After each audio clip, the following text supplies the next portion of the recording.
네, 안녕하십니까. 오늘은 이제 3장에 대해서 하겠습니다. 3장은 이제 드디어 관계 데이터 모델과 이 관계 데이터 모델에서 사용하는 여러 가지 제약 조건이 있는데요. 그 중에 관계 무결성 제약 조건이라고 하는 것들이 있습니다. 그래서 그 내용을 공부해 보도록 하겠습니다.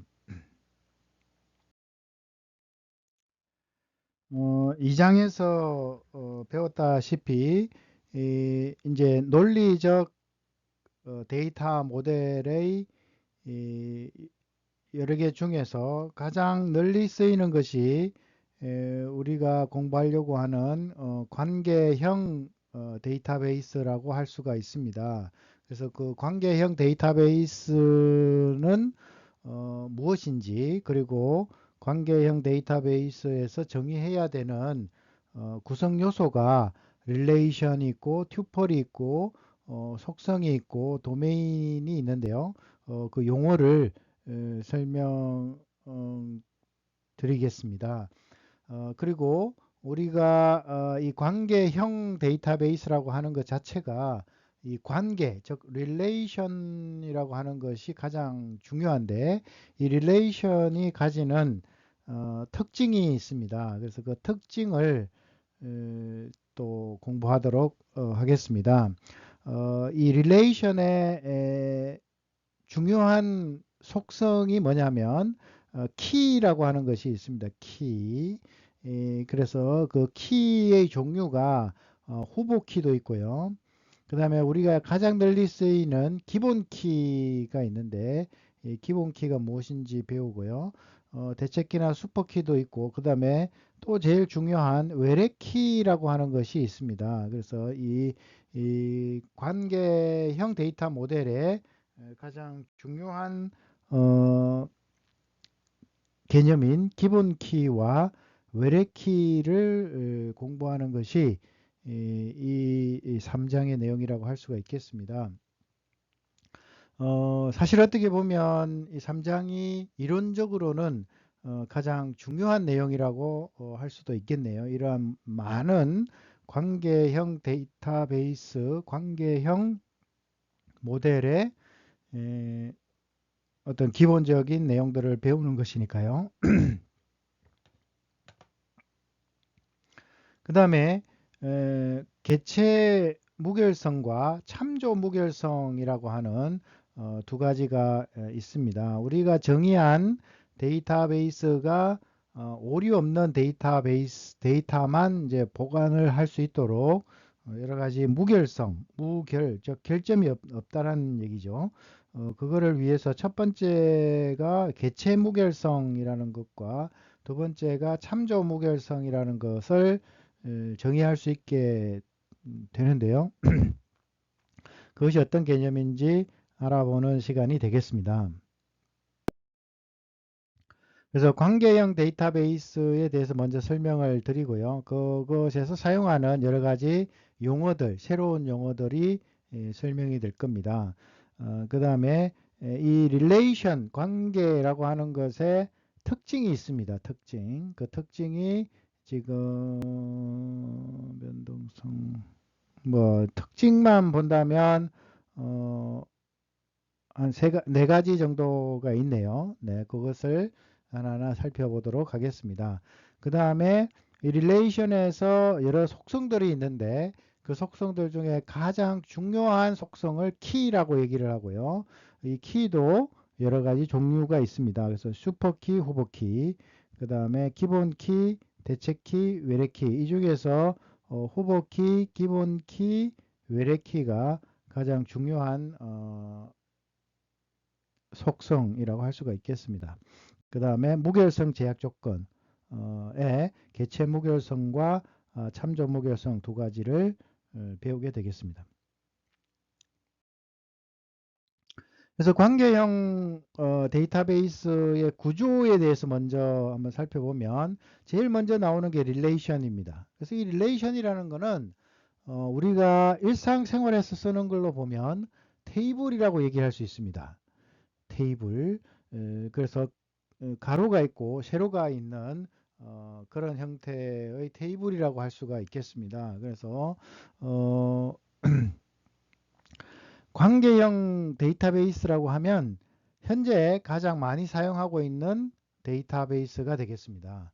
그래서 엔티티도 그렇고 그 다음에 관계도 모두 테이블에 있는 행과 열로 표현이 되는 형식을 일컫는 종류가 관계형 데이터베이스가 되겠습니다. 그래서 이게 과연 릴레이션이 뭐냐라고 했을 때는 일종의 테이블이다 라고 우리는 생각하면 될 것 같고요. 이 정보를 구분하여 저장하는 가장 기본 단위가 바로 릴레이션이라고 할 수가 있겠습니다.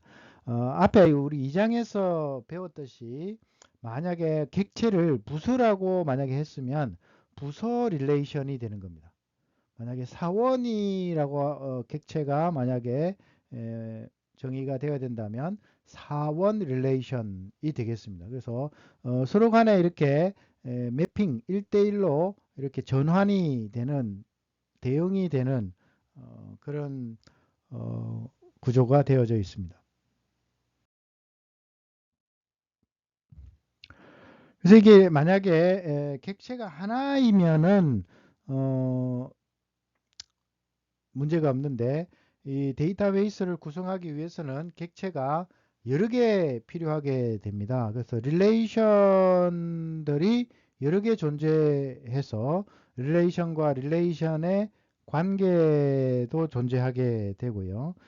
그래서 많은 릴레이션들 간의 구조를 릴레이션 스키마라고 이름을 부릅니다. 스키마라고 하는 것은 이 우리가 일반적으로 영어 단어에 있는 것은 스키마는 없고요. 스킴이라고 하는 것이 있습니다. 스킴. 스킴이라고 하는 것은 번역을 하면 일종의 짜임새 또는 뭐 구조라고 하는 것이 스킴의 뜻입니다. 그죠? 근데 그거를 이 데이터베이스에서는 스키마라고 이름을 주로 부릅니다. 그래서 여기서도 의미는 전체 릴레이션의 짜임새 또는 전체 릴레이션의 구조라고 얘기를 할 수가 있게 됩니다. 그래서 이렇게 이제 정의된 릴레이션에서 하나하나의 사례를 릴레이션 인스턴스라고 얘기를 합니다. 그래서 요거는 ER 다이어그램에서도 똑같은 용어를 사용했는데 인스턴스 뭐 한 사례라고 부를 수 있겠습니다. 또는 케이스라고 부를 수 있겠습니다. 그래서 이거는 이 릴레이션에 이제 저장되어져 있는 하나의 튜플의 집합이 바로 인스턴스라고 얘기를 할 수 있습니다. 뭐 새로운 용어가 계속 나오는데 튜플이 뭐냐라고 하면 우리가 이 쌍이라고 하지 않습니까? 이렇게 가로로 열고 그 다음에 뭐 A, B, C라고 이렇게 순서 쌍이라고 주로 우리는 고등학교 수학 시간에 배웠는데요. 이런 순서 쌍을 뭐라고 부르냐면 튜플이라고 부릅니다. 영어로. 그래서 여러 개의 속성이 A, B, C가 되는 것이고요. 그거를 묶어 놓은 한 사례를 이렇게 튜플이라고 얘기를 합니다. 예를 들면 사원 릴레이션의 경우에 이렇게 여러 사원이 지금 현재 저장이 되어져 있습니다. 4명의 사원이 저장이 되어 있는데 그 중에 김사랑이라고 하는 101번 사원이 이렇게 가로로 한 줄에 저장이 되어져 있는 거죠. 이런 거를 하나의 튜플이라고 얘기를 한다는 겁니다. 그래서 튜플이라고 하면 하나의 행이라고 하기도 되고요. 그 다음에 또 똑같은 용어로 레코드라고 되겠죠. 앞에 강세가 있겠죠. 명사니까. 레코드라고 하는 것으로 또 불리기도 합니다. 그래서 이것은 의미를 보면 우리가 속성이라는 거를 우리 2장에서 좀 봤는데 엔티티의 속성. 이 속성이라는 게 지금 이 테이블로 보면은 이 열이 됩니다. 열 하나, 둘, 셋, 넷, 다섯, 여섯 개의 이 열을 가지고 있는 지금 릴레이션이 되는데 그 여섯 개를 뭐라고 부르냐 그러면 속성이라고 부른다는 겁니다. 영어로 보면 attribute입니다. attribute가 아니고 attribute 명사니까요. 이렇게 되겠죠. 애트리뷰트가 이제 6개가 있는 것이고요. 그래서 하나의 릴레이션 스키마라고 하면 이 릴레이션이 가지고 있는 짜임새가 됩니다. 짜임새. 그래서 짜임새가 뭐냐? 구조가 뭐냐? 라는 것이죠. 그래서 사원번호, 이름, 직급, 주민번호, 급여, 부서명을 다 합쳐서 뭐라고 부르냐 그러면 이 릴레이션의 스키마라고 부르는 것이고 인스턴스는 그 각각의 이 속성의 값을 가지는 한 사례를 인스턴스라고 부른다는 겁니다. 그래서 어떻게 보면 스키마는 이 여러 요소가 되는 것이고요. 인스턴스는 이 행의 요소가 되는 것입니다. 그 다음에 또 하나의 더 용어가 있는데 도메인이라는 것이 있습니다. 도메인이라고 하는 것은 영역이라고 번역이 될 텐데요. 이 각각의 이 열이 가질 수 있는 영역이라고 할 수가 있는 겁니다. 예를 들면 사원번호 같으면은 우리가 일반적으로 사용하는 사원번호는 숫자이지 않습니까? 그래서 이 도메인은 숫자가 사원번호다라고 얘기할 수 있고 이름은요. 이름은 우리 문자가 주로 이거는 이제 숫자 도메인을 보면 이거는 문자열 이 이름이 되겠습니다. 그 다음에 직급이라고 하는 것은 뭐 이것도 이제 우리가 정해놓은 이 회사에 정해놓은 직급을 나타내는 문자열이 되겠지요. 그래서 만약에 그 10가지가 있다 그러면 10개의 직급을 나타내는 문자가 도메인이 되겠습니다. 주민번호는 이렇게 숫자 뭐 앞에 6자리 뒤에 7자리 해서 총 13자리의 숫자로 구성된 것이 주민번호이지 않습니까? 도메인도 13자리의 숫자라고 얘기를 하면 되겠습니다. 급여는 우리가 숫자겠죠. 그죠?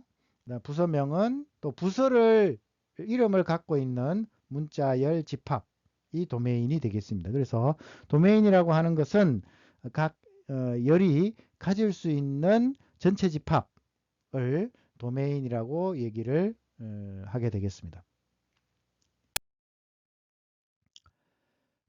그 다음에 이제 속성이라고 하는 것은 이제 릴레이션이 끝났고요. 속성이라고 하는 것은 이제 그 속성의 값은 열이라고 할 수가 있겠습니다. 열, 행과 열에서 열입니다.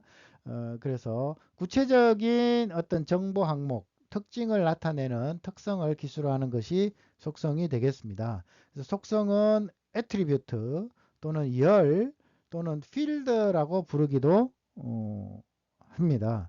그래서 이 지금 현재 주어진 예의 경우에서는 6개의 속성이 존재한다 라고 얘기할 수가 있겠습니다.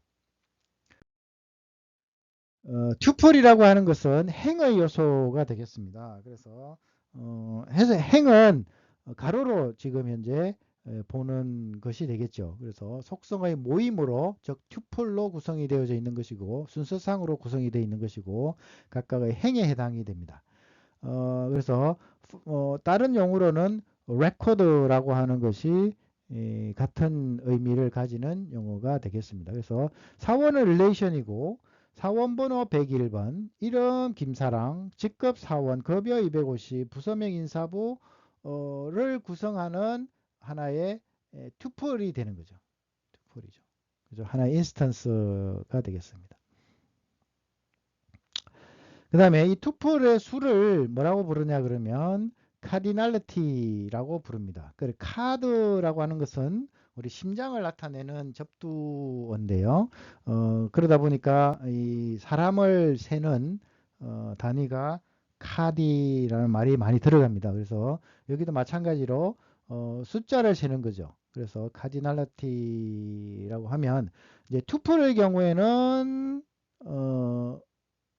이 전체 저장된 인스턴스의 개수가 바로 카디널리티가 되겠습니다. 그래서 카디널리티는 4가 되고요.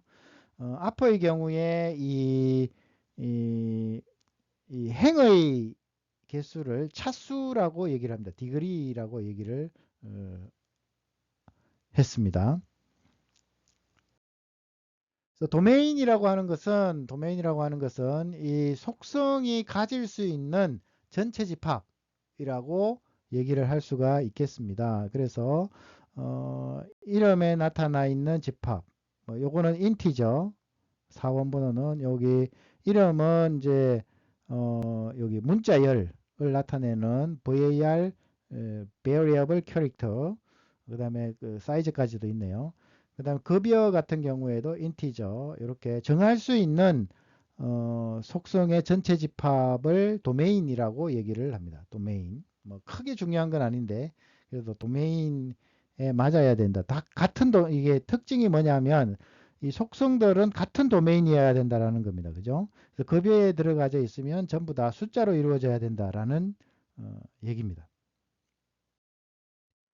도메인이라고 하는 것이 필요한 이유는 뭐냐? 그러면 엉뚱한 값이 들어가지 않도록 전체 집합을 또는 가능한 집합을 이렇게 정의할 수 있는 거죠. 예를 들면 성별이라고 하는데 여기서 성별이라고 하면 우리가 가질 수 있는 값은 남자 아니면 여자이지 않습니까? 이 두 가지만 해야 되는 것이지 아니고 또 다른 어떤 값이 들어가면 그것은 잘못된 거죠. 그죠? 그래서 미리부터 이 속성은 이 두 가지만 될 수 있다라는 것을 좀 지정하기 위해서 도메인이라는 것이 존재합니다. 릴레이션 스키마와 인스턴스는 무엇이었냐라고 하면 스키마는 그 릴레이션의 짜임새 또는 구조라고 얘기를 할 수가 있고요. 요 위에 우리 뭐 열 이름이라고 얘기를 할 수 있겠죠. 그죠? 열 이름 집합을 바로 스키마라고 얘기를 하고 그 밑에 각각의 열에 해당되는 사례 인스턴스 또는 튜플이라고 얘기를 할 수가 있겠습니다. 그래서 방금 전에 요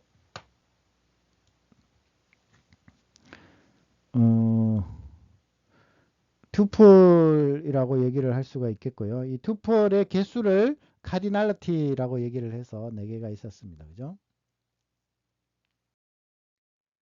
그래서 만약에 예를 들면 사원 릴레이션의 속성이 사원 번호, 이름 이렇게 있으면 여기에서 릴레이션의 이름은 무엇이며 속성이 무엇이며 기본 키를 구분해 보자 라고 있습니다. 그러면 이제 앞에서 배운 용어들을 다 이제 기억을 하시고 적용을 하셔야 되겠습니다. 릴레이션 이름은 맨 앞에 있는 이것이 릴레이션 이름이 되겠고요.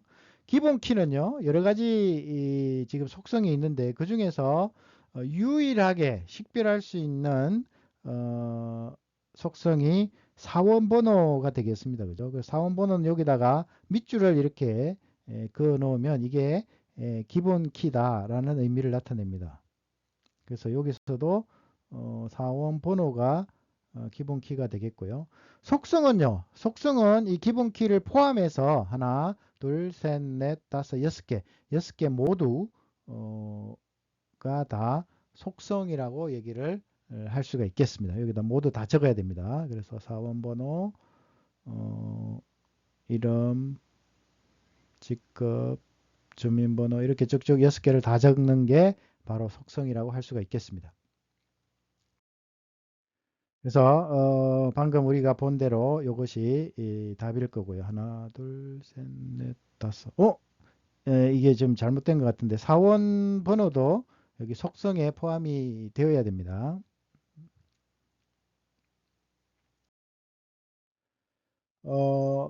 그래서 이게 이제 릴레이션의 정의였고요. 이제부터는 이 릴레이션의 특징이 무엇이냐라고 하는 거를 살펴보게 됩니다. 그 중에서 보면 이 속성 간의 순서는 중요하지 않는다.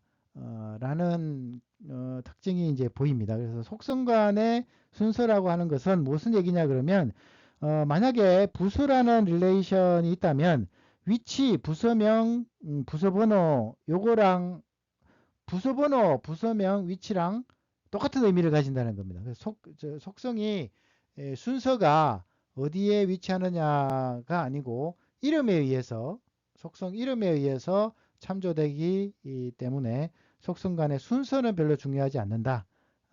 라는 게 첫 번째 특징이고요.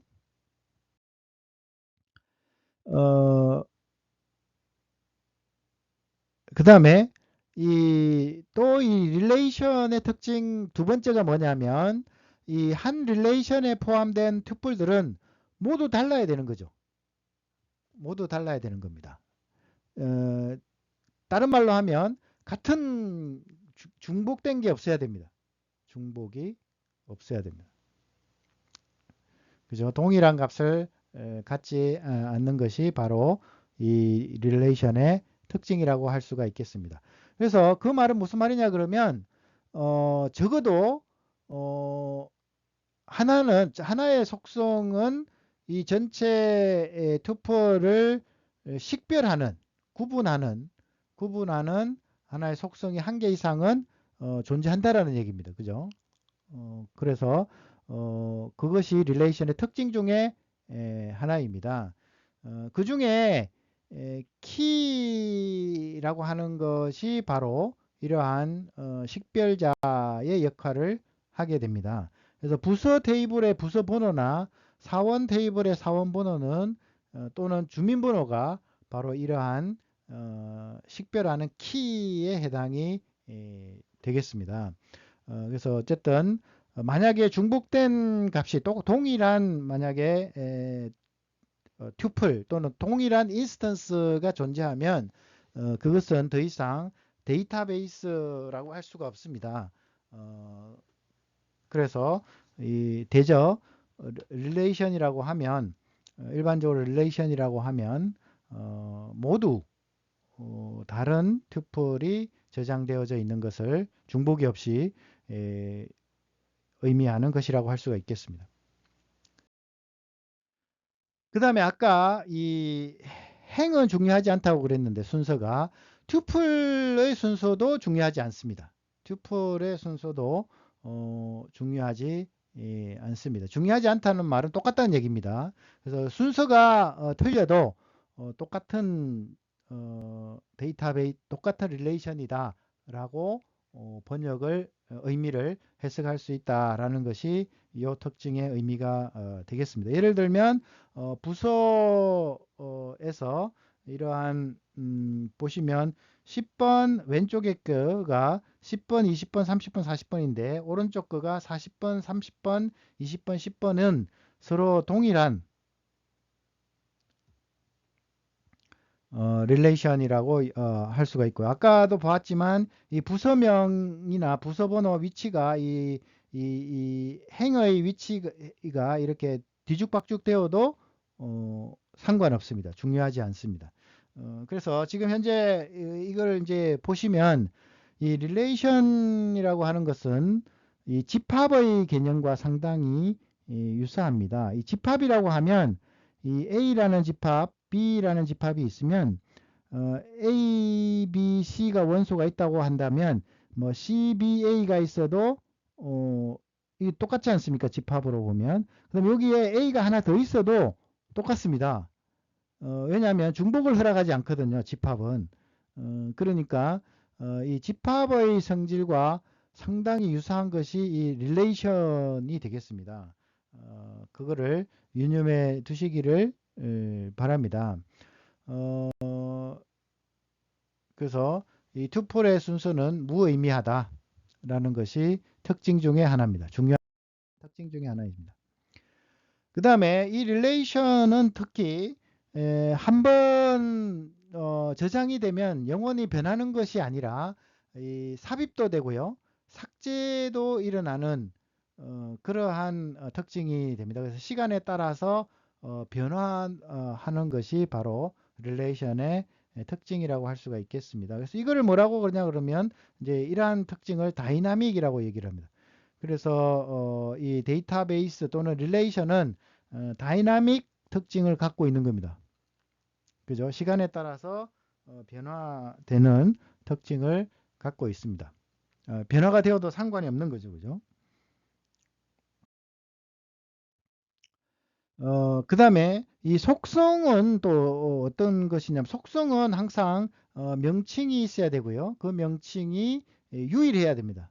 그래서 똑같은 속성 이름이 두 개가 존재해서는 안 된다 라고 할 수가 있겠습니다. 그 다음에 속성이 구성하는 값은 동일할 수 있습니다. 그죠? 그래서 값은 똑같은 값이 인스턴스에 존재할 수는 있지만 유일한 명칭, 즉 속성의 명칭은 유일해야 된다 라는 것입니다. 그 다음에 또 튜플의 속성 중에 모든 속성은 더 이상 쪼갤 수 없는 원작값만을 저장해야 된다 라는 것이 있습니다. 그래서 어떤 리스트나 또는 집합 형태로 값을 저장할 수 없습니다. 예를 들면 이런 거죠. 위치를 서울 또는 인천이라는 의미에서 이렇게 콤마로 해갖고 집합으로 들어가면 안 된다는 겁니다. 요거는 릴레이션이 아니라는 겁니다. 릴레이션이 아니라는 겁니다. 그래서 만약에 이거를 릴레이션으로 바꾸려면 이렇게 각각을 분리를 시켜야 되는 거죠. 그죠? 부서 릴레이션과 지역 릴레이션, 위치 릴레이션을 이제 이렇게 두 개로 분리를 하고 또한 중간에 이 부서와 위치를 연결시켜주는 또 릴레이션이 하나 더 필요한 겁니다. 이렇게 해야만 이것이 릴레이션으로 이제 바뀌어지게 되는 것이고 맨 위에 있는 이것은 요 이유 때문에 속성이 원자값이 아니라는 이유 때문에 릴레이션이 아닙니다. 자, 이제는 세 번째로 이 릴레이션의 속성 중에 가장 중요한 속성이 이제 키라고 이름이 불려지는데요.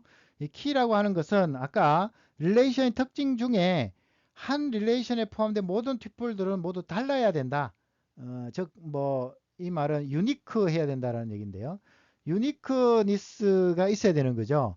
근데 그 유니크니스를 이제, 이용해서 그 유니크하게 만들어주는 속성들을 키라고 얘기를 하는 겁니다.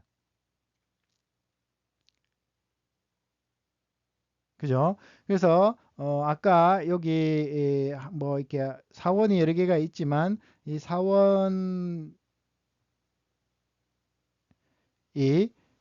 지금 보시면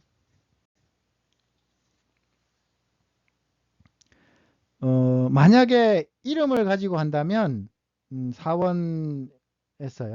이름을 가지고 한다면 한 회사에 두 명의 한 예슬이 있을 수 있는 거죠. 그죠? 여기에 한 예슬이 있을 수 있는 거죠. 그러니까 이 경우에는 이게 이거를 만약에 이 릴레이션에 저장을 한다면 두 명의 한 예슬이 있는 거죠. 그죠? 두 명의 한 예슬이 있는 거고 그것을 즉 이름을 갖고 이 사원을 구분하는 것은 불가능하다는 얘기입니다. 동명이인 때문에 그렇기 때문에 이 이름은 키가 될 수 없는 겁니다. 키는 아닌 거죠. 그래서 그런 문제가 있기 때문에 새로운 속성을 하나 더 도입을 해서 사원번호라는 것을 도입을 했습니다. 그죠? 이 경우에는. 그래서 사원번호에서 위에 있는 사람은 102번. 여기 좀 다르네. 이게 뭐 만약에 과장이라고 해야 되겠죠? 7, 다 다르네요. 어, 그죠? 지금 현재 뭐 하나 예를 든다고 이제 이렇게 했는데요. 지금 한예슬이라고 하는 사람이 이미 있는 거네요. 네, 이미 있다고 생각하면 되겠네요. 이미 이렇게 영업부의 대리로 이 주민번호로 이미 존재하는데요. 또 다른 사원 한예슬 과장과 한해설 부장이 있다라고 한다면 이 사람도 어떻게 하겠냐는 겁니다. 그래서 한해설이라는 이름으로 키를 갖게 되면 안 되고요. 저장이 안 되지 않습니까? 왜냐하면 이 유일하게 식별을 할 수 있는 것이 아니기 때문에요. 그래서 이제 앞에 사원번호를 해서 이 위에 있는 과장 한해설은 105번으로 하고 이 사람은 106번을 하게 되면 무사히 저장을 할 수가 있게 됩니다. 그래서 이런 식으로 키라는 개념이 필요하게 되겠죠.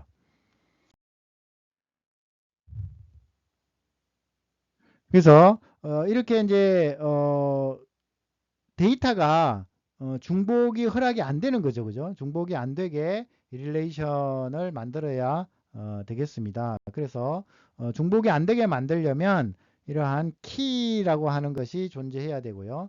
그 키는 튜플을 고유하게 식별할 수 있도록 만들어주는 속성은 또는 속성의 집합을 키라고 얘기를 합니다. 그래서 이러한 키에는 여러 가지가 있는데 슈퍼키가 있고요. 그 다음에 후보키가 있고 그 다음에 기본키가 있고 외래키가 있습니다. 그래서 뭐 슈퍼키는 크게 중요한 건 아닙니다. 유일하게 식별하는 전체 뭐 어떤 속성 집합을 슈퍼키라고 얘기를 하고 후보키부터 이제 중요합니다. 그 다음에 기본키, 외래키가 중요한 것이 되겠습니다. 그래서 무엇이 일단 후보키부터 먼저 봐야 되는데요. 후보키라고 하면은 이 후보라고 하는 것은 뭐 어디 대상이 있는 거 아닙니까? 이 후보의 대상은 뭐냐면 기본이 됩니다. 기본키. 기본키가 될 수 있는 키를 후보키라고 얘기를 합니다. 어쨌든 키라고 붙으면 유일하게 식별할 수 있는 속성을 키라고 얘기를 하는데요. 그 중에 후보키라고 하는 것은 기본키가 될 수 있는 후보 속성을 후보키라고 얘기를 하는 겁니다. 그 다음에 기본키는 뭐냐라고 하면 그 후보키들 중에서 기본키로 선정된 겁니다. 선정된 겁니다. 그래서 이거는 기본키라고 하는 것은 유일성과 최소성이라고 하는 것이 이제 만족이 되는 겁니다. 그래서 유일성은 이제 키니까 당연히 유일해야 되고요. 즉 그 전체 릴레이션에서는 구분이 되는 구분자라는 얘기입니다. 그 다음에 최소성은 뭐냐면 사실은 이제 릴레이션 자체가 전부 다이 그 유니크하기 때문에 즉 전부 다 중복이 허락이 안 되기 때문에 전체 속성을 다 하면 무조건 유일하게 됩니다. 그죠? 그런데 전체 속성이 다 키가 될 수는 없거든요. 기본 키가 될 수는 없거든요. 그거를 최소로 가지는 최소의 개수로 이루어진 속성을 최소성이라고 얘기를 합니다. 그래서 가장 적은 속성 개수로 이루어진 거를 이제 선택하게 되는데 그걸 최소성이라고 하는 거죠. 그래서 후보키도 마찬가지로 유일성과 최소성을 만족하고요. 그 다음에 기본키는 그 중에서 하나가 이제 이 DB 설계자가 선택한 거죠.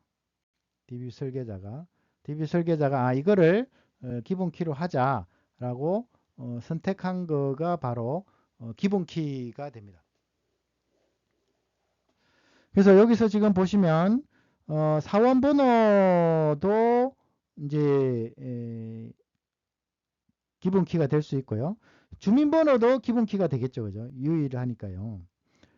그런데 그래서 이 두 가지가 다 기본 키가 될 수 있는데 그래서 둘 다가 후보 키로 정의가 될 수 있습니다. 근데 그 중에 이 경우는 이 DB 설계자는 사원 번호를 기본 키로 정했습니다. 그러면 그 선택되지 못한 다른 후보 키가 이제 대체 키라고 이름을 불려지게 됩니다. 얼터니트 키.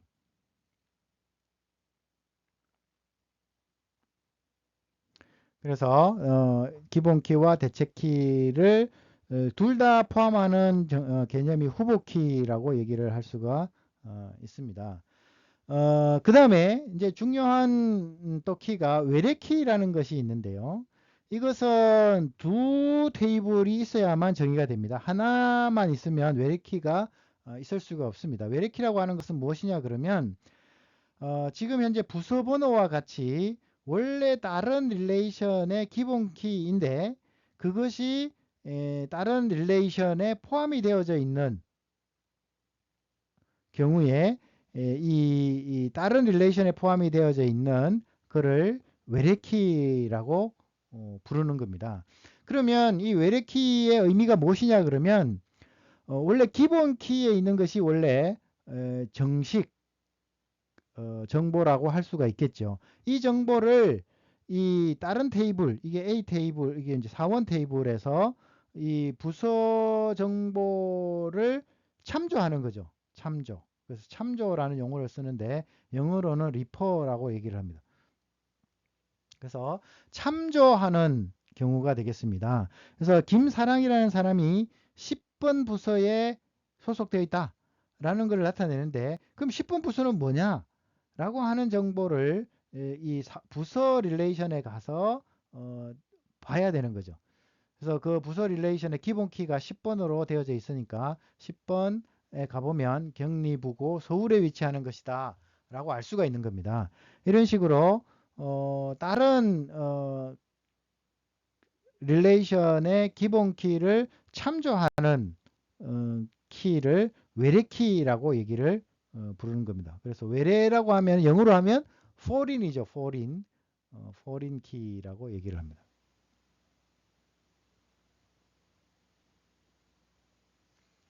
그래서 지금 현재 이러한 이제 키의 종류가 존재한다.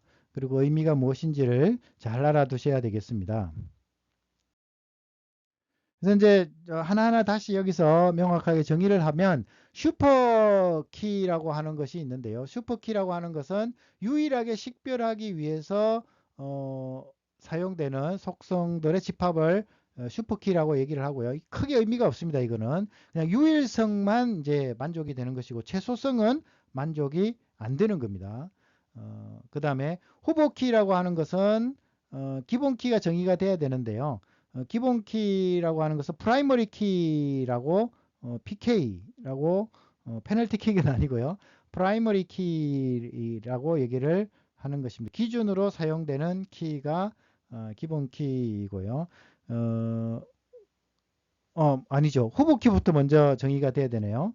후보 키 캔디데이트 키라고 하는 것은 뭐냐면은 이 유일하게 식별하기 위한 전체 속성들의 집합인데 그 중에서 이 최소한의 속성으로 구성이 되어져 있는 것을 후보키라고 얘기를 합니다. 슈퍼키는 유일성을 보장해주는 것을 슈퍼키라고 얘기를 하고요. 그 중에서 이제 최소한의 속성 개수로 이루어진 것을 후보키라고 얘기합니다. 그 후보키들 중에 설계자가 DB 설계자가 선택한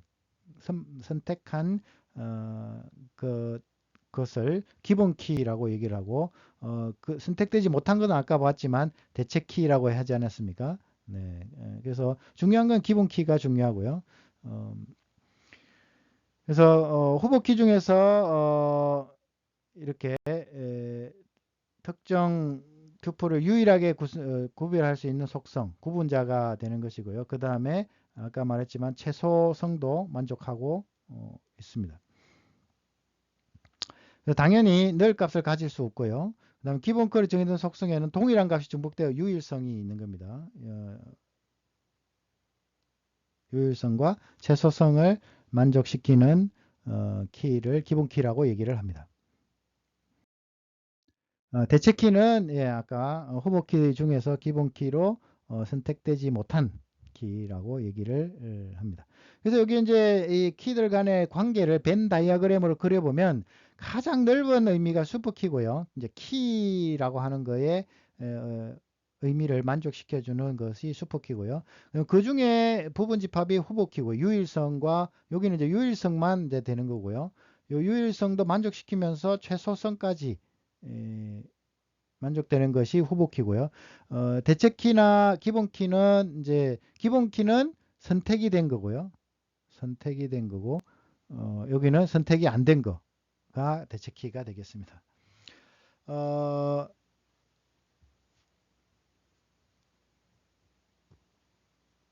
그래서 만약에 이 데이터 중에서 후보키는 무엇인가 라고 하면 주민등록번호도 후보가 될 것이고요. 이름은 안 되겠죠. 그죠? 이메일은 되겠죠. 그죠? 그죠?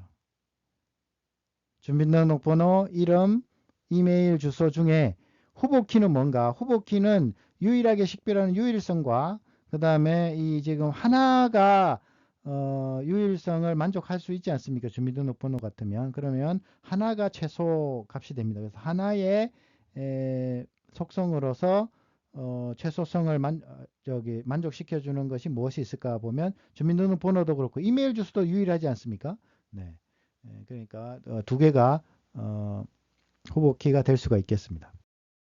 그래서 주민등록번호와 이메일 주소가 후보키가 될 수가 있겠습니다. 그래서 이제 그 관계를 보면 슈퍼키는 후보키도 된다 라고 하면 아까 우리가 슈퍼키가 제일 크고요. 그 다음에 그 안에 후보키가 있지 않습니까? 그러니까 슈퍼키는 후보키가 된다라고 하면은 여기에 있는 것들은 안 될 수 있는 거죠. 안 될 수 있는 거죠. 이게 틀렸습니다. 거꾸로 하면 후보키는 슈퍼키다 하면은 맞죠. 그죠? 기본키는 후보키도 된다. 후보키 안에 뭐가 있었습니까? 기본키가 있었죠. PK, 그 다음에 이게 CK, 이게 SK. 이게 되지 않은 거죠. 그러면 이제 기본 키인 프라이머리 키는 CK의 부분 집합이니까 기본 키는 후보키가 된다라고 얘기할 수가 있겠습니다.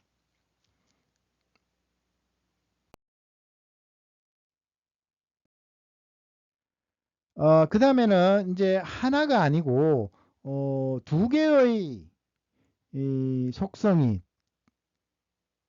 칼럼이 이제 후보키가 되는 경우가 있을 수가 있겠죠. 이제 하나로는 도저히 안 되는 겁니다. 그러면 이제 한 개의 속성 말고 두 개의 속성을 이렇게 합쳐서 후보키나 기본키로 만드는 경우에 그거를 복합키라고 얘기를 합니다. 그래서 컴파지터 키입니다.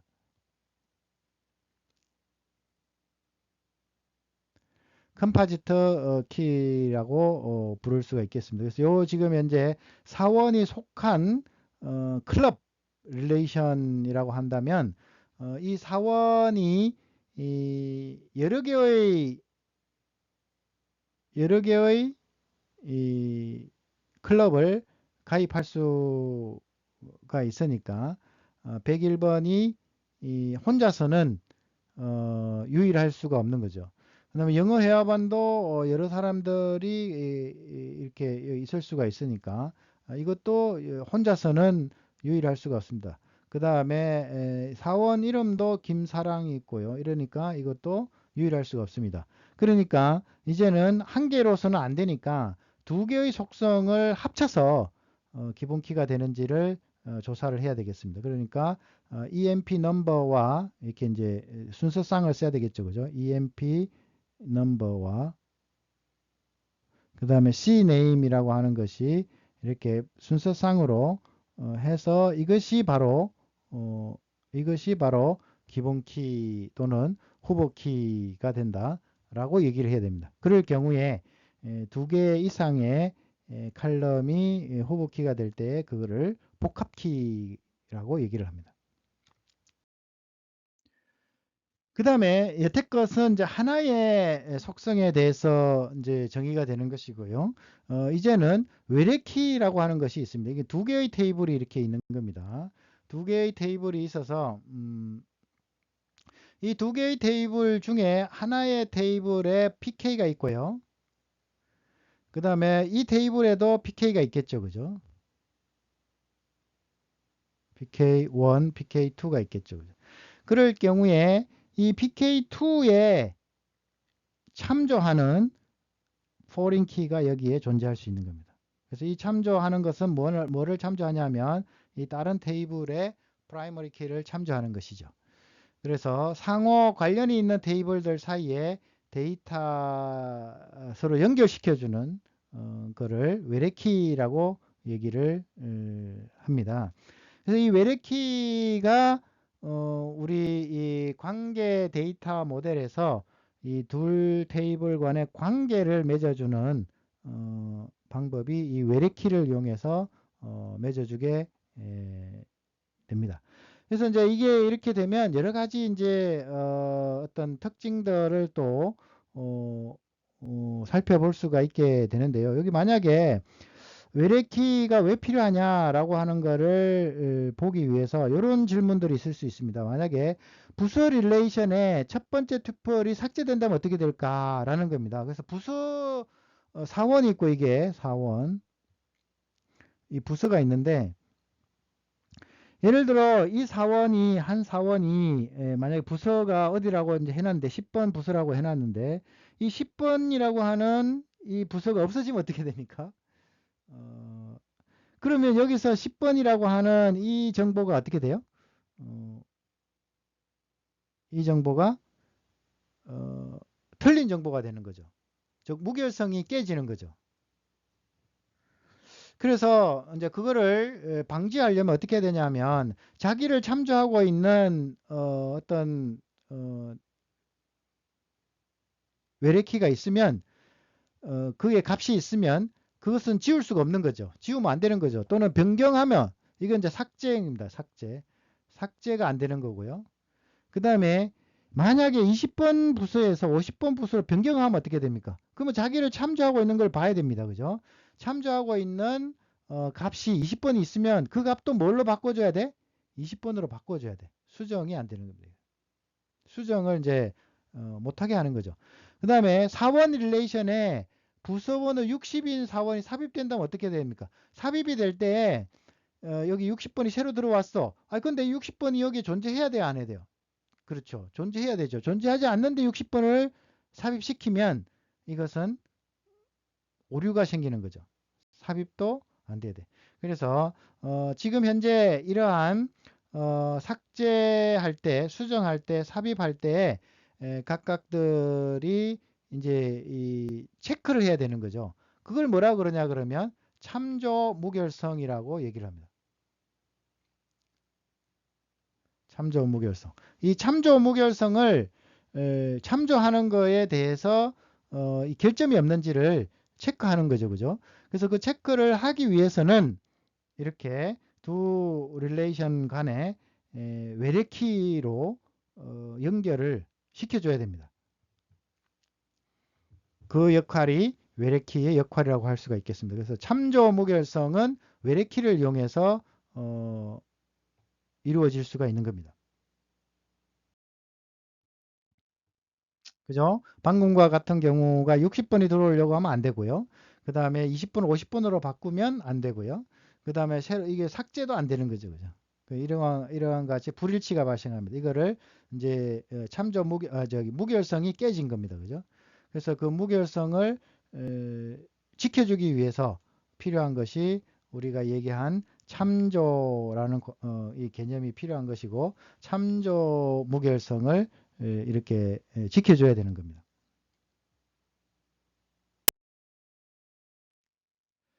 그래서 마지막으로 이제 이 무결성 제약 조건이 있는데요. 그 중에 첫 번째가 개체 무결성이 있습니다. 개체 무결성은 개체가 결점이 없어야 되고요. 서로 구분이 돼야 된다는 겁니다. 그래서 개체를 유일하기 위한 식별자가 반드시 있어야 되고 그래서 개체 무결성이라고 하는 것은 뭐냐면 이것은 프라이머리 키를 의미합니다.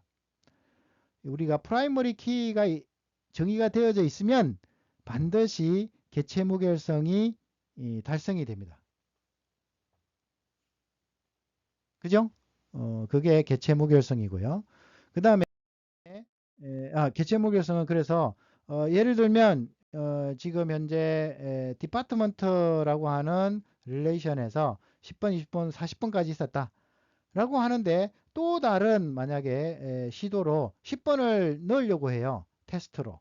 그러면 이 DBMS가 뭐라고 얘기하냐면 무결성 제약 조건에 위배됩니다 라고 얘기합니다. 개체 무결성 제약 조건이겠죠. 그죠? 이렇게 데이터가 만약에 이게 10번이 들어가면 중복된 데이터가 들어가는 거니까 여기서는 이제 오류가 생기는 거죠. 그래서 그러한 이제 개체 무결성을 유지하기 위해서는 반드시 필요한 것이 지금 이 디파트먼트라고 부서라고 하는 곳에 이 디파트먼트 넘버가 뭐라고요?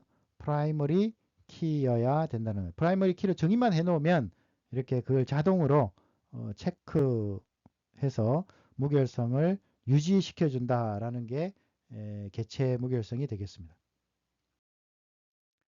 그래서 개체 무결성은 이렇게 넣을 값도 안 됩니다. 넣을 값도 넣을 수가 없고요. 그 다음에 중복되는 값도 당연히 위배가 되고요. 그 다음에 중복되는 값을 갖지 말아야 되고 동시에 넣을 값을 포함해서는 안 됩니다. 넣을 집어넣으려고 하면 이것도 오류를 발생시켜서 못 집어넣게 만듭니다. 그래서 예를 들면 사원번호가 만약에 기본 키로 정의가 되면 사원번호는 반드시 값이 있어야 되고요. 또한 중복해서 입력할 수 없게 됩니다. 두 번째 무결성은 참조 무결성이라고 하는 것인데 이거는 무엇에 의해서 달성이 되냐면 foreign key라고 하는 것에 의해서 달성이 되는 겁니다. 외래키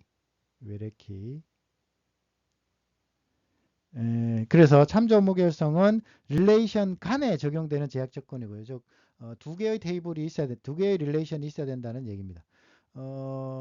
여기에서는 두 개체 간의 관계를 외래키 또는 릴레이션으로 표현을 해야 된다는 겁니다. 예를 들면 디파트먼트에 40번까지밖에 없는데 새로운 사원에 50번을 집어넣게 되면 무결성 제약 조건이 위배되었대요.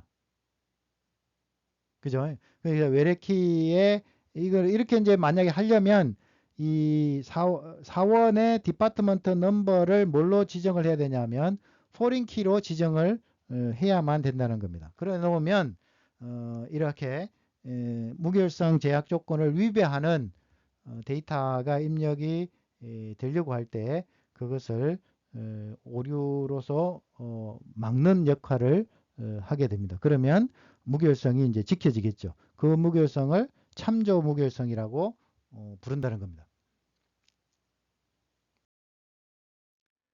그래서 참조 무결성은 참조할 수 없는 외래키 값을 가질 수 없도록 하는 것을 참조 무결성이라고 얘기를 합니다. 예를 들어 그러니까 사원 릴레이션의 부서 번호는 부서 릴레이션의 부서 번호에 없는 값을 입력할 수가 없는 거죠.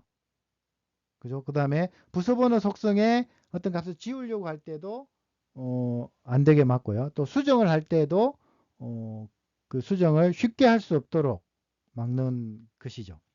그거를 참조 무결성이라고 부릅니다.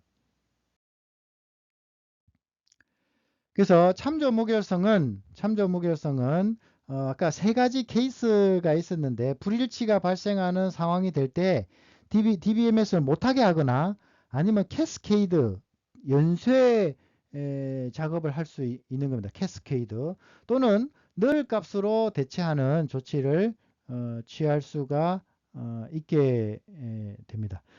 그래서 제한은 못하게 하는 거고요. 연쇄는 그 어떤 그 연쇄적인 조치를 취하는 거죠, 이거는. 그죠? 늘 값은 이제 아예 이제 없으면 그냥 널로 대체하는 거죠. 널러파이라고 얘기를 하는데 참조할 수 있는 값이 없으면 늘 값으로 만들어 버리는 겁니다.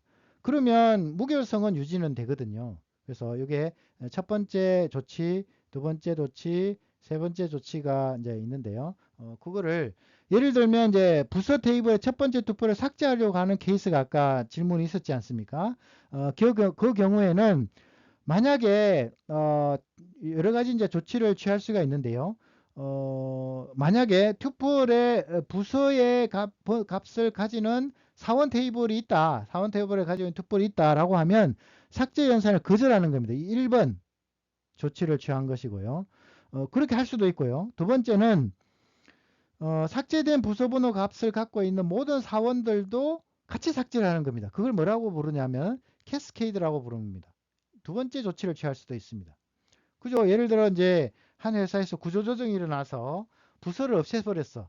그러면 그 사원은 어떻게 되는 겁니까? 같이 이제 퇴사를 시키거나 아니면 다른 부서로 전보 조치를 해야 되겠죠. 그쵸? 그래서 여기 이제 같이 퇴사를 시키는 그거를 캐스케이드라고 얘기를 하는 겁니다.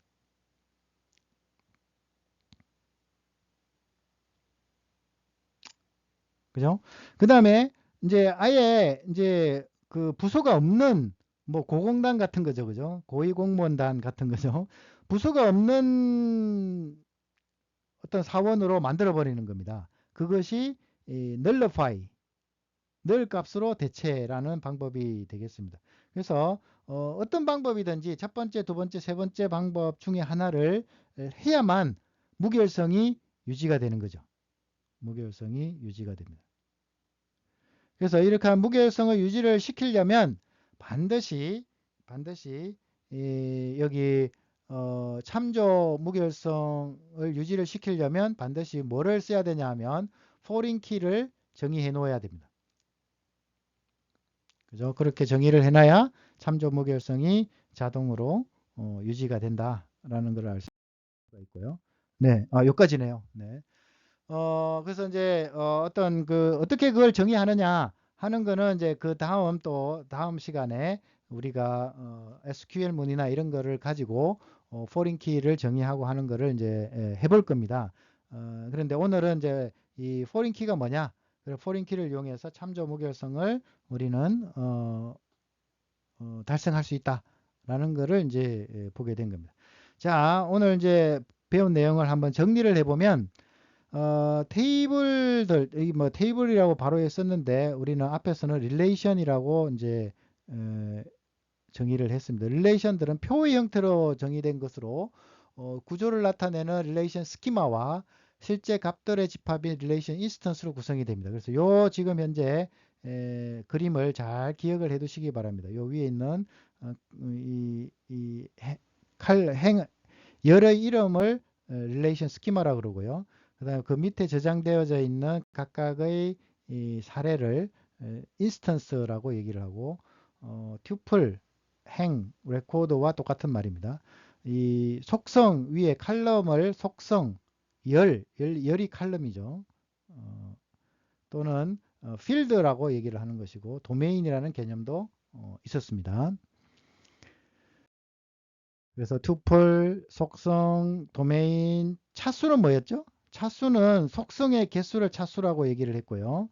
그 다음에 기수, 카디널리티는 튜플의 개수를 기수라고 얘기를 했습니다.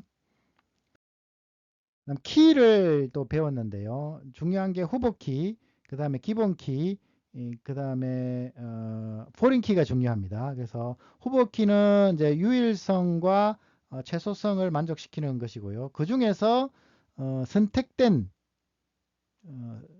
이제 DB 설계자에 의해서 선택된 것이 기본키 또는 뭐 주키라고 얘기를 합니다. 늘 값을 가질 수 없고 유일성과 최소성이 여기도 당연히 만족이 되겠죠. 나머지 대체키나 뭐 슈퍼키는 몰라도 되겠습니다. 그 다음 중요한 게 외래키는 중요합니다. 그래서 외래키는 관계를 맺어주는 키라고 얘기를 할 수 있고 이 키에 이제 기본 키 없는 값은 입력할 수가 없다라고 하는 참조 무결성을 이 외래키를 이용해서 달성할 수가 있는 것입니다. 개체 무결성은 아까 앞에서 배웠던 프라이머리 키에 의해서 달성할 수가 있고요. 여기까지가 3장에 대한 내용입니다. 어느 정도 이제 이론적인 내용이 많이 들어있고요. 또 새로운 용어가 많이 나왔습니다. 이 용어들이 어느 정도 익숙이 되어야 그 다음 단계를 넘어갈 수가 있습니다. 그래서 이 3장을 몇 번 이제 훑어보시고 어느 용어, 기본적인 용어는 중요하다고 제가 강조한 용어는 외워서 그 개념을 확실히 파악하고 있으시기를 당부드립니다. 그래야 다음 또 시간에 SQL문도 할 수 있고요. 그 다음에 실제 이제 그걸 이용해서 DB도 사용할 수 있게 되는 겁니다. 이상 오늘 수업을 마치도록 하겠습니다. 수고하셨습니다.